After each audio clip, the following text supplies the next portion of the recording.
Diqqat, endi o'zbekistonliklar Amerika Qo'shma Shtatlarida yoki Nyu-York shahrida Otabek Mahkamov aytgandek katta xolasini uyida yurgandek yura olishadimi?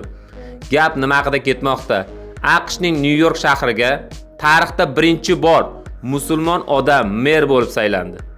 Asli kelib chiqishi ugandalik bo'lgan 1991-yilda tug'ilgan Zohram Mamdani saylovda g'olib bo'ldi va uning saylov nutqida aynan ta'kidlab o'tdi.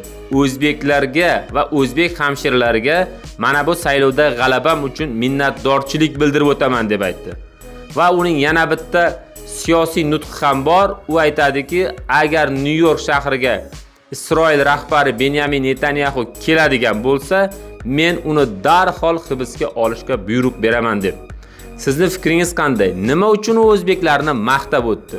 Va endi Nyu-Yorkdagi o'zbek vatandoshlarimizga qandaydir o'zgarishlar bo'ladimi hayotida?